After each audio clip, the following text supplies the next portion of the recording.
13ರಂದು ಶ್ರೀ ಶೃಂಗೇರಿ ಶಂಕರ ಮಠದಲ್ಲಿ ಶ್ರೀ ಶೃಂಗೇರಿ ಶಂಕರ ಮಠ ಸಾಗರ ಮತ್ತು ವಿಪ್ರ ವೈದಿಕ ಪರಿಷತ್ ಸಾಗರ ಹಾಗೂ ಜೋಶಿ ಫೌಂಡೇಶನ್ ಸಾಗರ ಇವರ ಸಂಯುಕ್ತಾಶ್ರಯದಲ್ಲಿ ಶತರುದ್ರ ಹವನ ಮತ್ತು ಹಿರಿಯ ವಿದ್ವಾಂಸರ ಮತ್ತು ಪುರೋಹಿತರ ಸ್ಮರಣಾರ್ಥ ಪ್ರಸ್ತುತ ವಿದ್ವಾಂಸರಿಗೆ ಪುರೋಹಿತರಿಗೆ ಸನ್ಮಾನ ಕಾರ್ಯಕ್ರಮ ಹಮ್ಮಿಕೊಳ್ಳಲಾಗಿದೆ.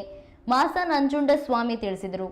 ಸಾಗರದಲ್ಲಿ ನಡೆದ ಮಾಧ್ಯಮ ಗೋಷ್ಠಿಯಲ್ಲಿ ಅವರು ಈ ಮಾಹಿತಿಯನ್ನ ನೀಡಿದರು. ನಾವಲ್ಲಿ ಬಹಳ ಗಲೀಜಿತ್ತು. ಆ ಗಲೀಜಿಂದ ಸಂದರ್ಭದಲ್ಲಿ ಕ್ಲೀನ್ ಮಾಡಬೇಕು ಅಂತ ಅವತ್ತಿನ ದಿವಸ ತೀರ್ಮಾನ ಮಾಡಿ ಮೊದಲೇ ನಾನು ನಾರಾಯಣಮೂರ್ತಿ ಕಾನ್ಗೋಡು, ನಮ್ಮ ಮೋಹನ, ಅವ್ರ ಕೌಶಿಕ್ ಕಾನ್ಗೋಡು, ಅವ್ರ ಮಗ, ನಾವೆಲ್ಲ 4-5 ಜನ ಶುರು ಮಾಡಿ ಆಮೇಲೆ ನಮ್ಮ ಜೊತೆ ಇಡೀ ಸಾಗರದ ಎಲ್ಲ ಸಮಾಜ ಬಾಂಧವರು ಕೂಡ ನಮ್ಮ ಜೊತೆ ಕೈ ಜೋಡಿಸಿದ್ರು. ಹಾಗಾಗಿ ಅವರೆಲ್ಲರನ್ನೂ ಕೂಡ ವಿಶೇಷವಾಗಿ ಈ ಸಲ ನಾವು ಕೃತಜ್ಞತೆ ಸ್ಮರಣೆ ಮಾಡ್ಕೊಳ್ತೀವಿ. ನಮ್ಮ ಪ್ರಾರ್ಥನೆ ಇಷ್ಟೇ, ನಾವು ಮನುಷ್ಯರು ಬದುಕಿದ್ದಾಗ ಜೀವಿತ ಅವಧಿಯಲ್ಲಿ ಏನೇನು ಒಳ್ಳೆಯ ಕೆಲಸ ಮಾಡಲಿಕ್ಕೆ ಸಾಧ್ಯ, ನಾವು ನೀವು ಎಲ್ಲರೂ ಸೇರಿ ಒಂದಿಷ್ಟು ಒಳ್ಳೆಯ ಕೆಲಸಗಳನ್ನು ಮಾಡೋಣ. ಮತ್ತು ಹಿರಿಯರನ್ನು ಈ ಸಾಗರದಲ್ಲಿ ಅನೇಕ ಜನ ಹಿರಿಯರು ಬೇರೆ ಬೇರೆ ಕ್ಷೇತ್ರದಲ್ಲಿ, ಈಗ ಪತ್ರಿಕಾ ಕ್ಷೇತ್ರದಲ್ಲಿ ನೀವು ಗುರುತಿಸಿ ಮಾಡ್ತಾ ಇದ್ದೀರಾ, ಅವರ ಸೇವೆಯನ್ನು ಗುರುತಿಸಿ, ಹೀಗೆ ಸಮಾಜದಲ್ಲಿ ಅನೇಕ ಜನ ಹಿರಿಯರು ಈ ಸಾಗರದಲ್ಲಿ ಸೇವೆ ಕೆಲಸ ಮಾಡುವಂಥ ಇದ್ದಾರೆ. ಅವರನ್ನು ಕೂಡ ಮುಂದಿನ ದಿನಗಳಲ್ಲಿ ನಾವು ಗುರುತಿಸಿ ಒಂದು ಗೌರವಿಸುವಂಥ ಕೆಲಸ ಮಾಡುವಂಥದ್ದನ್ನು ನಾವು ಸಂಘಟನೆಯಿಂದ ನಾವು ನೀವು ಸೇರಿ ಮಾಡೋಣ ಅಂತ ಹೇಳ್ತಾ ನಮಗೆಲ್ಲ ವಿಚಾರವನ್ನು ತಿಳಿಸಿದ್ದಾರೆ. ಈ ಒಂದು ಮಹಾರುದ್ರಯಾಗ ಆದಮೇಲೂ ಸಹ ವೈದಿಕ ಪರಿಷತ್ತು ಧಾರ್ಮಿಕ ಕಾರ್ಯಕ್ರಮಗಳು, ಸಾಮಾಜಿಕ ಕಾರ್ಯಕ್ರಮಗಳು, ಅಗತ್ಯ ಬಿದ್ದವರಿಗೆ ನೆರವಾಗುವಂಥದ್ದು, ಈ ಥರದ್ದೆಲ್ಲ ಕಾರ್ಯಕ್ರಮವನ್ನು ಮುಂದುವರಿಸ್ಕೊಂಡು ಬರ್ತಾ ಇದೆ.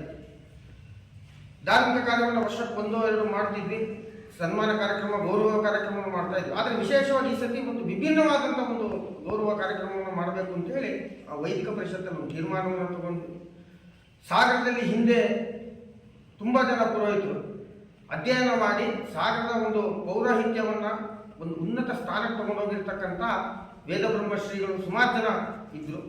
ಅವರ ಸ್ಮರಣಾರ್ಥ ಪ್ರಸ್ತುತ ಈಗಿನ ಪುರೋಹಿತರು ಯಾರು ಅಧ್ಯಯನ ಮಾಡಿದ್ದಾರೆ, ಮಂತ್ರವನ್ನು, ಉಪನಿಷತ್ತನ್ನು, ವೇದವನ್ನು, ಪ್ರವಚನವನ್ನು ಯಾರು ಈಗ ಕಟ್ಟುನಿಟ್ಟಾಗಿ ಅನುಷ್ಠಾನವನ್ನು ಮಾಡ್ಕೊತಾ ಬರ್ತಾ ಇದ್ದಾರೆ, ಅವರಿಗೆ ಅವರ ಸ್ಮರಣಾರ್ಥವಾಗಿ ಒಂದು ಗೌರವ ಸಮರ್ಪಣೆಯನ್ನು ವಿಭಿನ್ನ ರೀತಿಯಲ್ಲಿ ಮಾಡಬೇಕು ಅಂತ ಹೇಳಿ ಶ್ರೀ ಶೃಂಗೇರಿ ಶಂಕರ ಮಠ ಸಾಗರ, ವಿಪ್ರ ವೈದಿಕ ಪರಿಷತ್ ಸಾಗರ, ಜೋಶಿ ಫೌಂಡೇಶನ್ ಸಾಗರ ಇದರ ಸಂಯುಕ್ತಾಶ್ರಯದಲ್ಲಿ 13ನೇ ತಾರೀಕು ಜುಲೈ 13 ಭಾನುವಾರ ಬೆಳಗ್ಗೆ 7 ಗಂಟೆಗೆ ರುದ್ರಹವನವನ್ನು ಪ್ರಾರಂಭ ಮಾಡ್ತಾ ಇದ್ದೀವಿ. ಜೊತೆಗೆ ಸಾಮೂಹಿಕ ರುದ್ರಪಠಣವು ಪ್ರಾರಂಭವಾಗ್ತದೆ.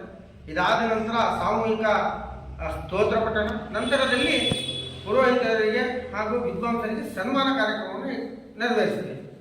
ಈ ಸಾಗರ ಪ್ರಾಂತ್ಯದಲ್ಲಿ ಒಂದು ಕಾಲದಲ್ಲಿ ಇರ್ತಕ್ಕಂಥ ಪುರೋಹಿತರು ವೇದಬ್ರಹ್ಮಶ್ರೀಗಳಾದ ಗೋಳ್ಗೋಡು ಶೇಷಭಟ್ರು, ಕೆಳದಿ ಶ್ರೀ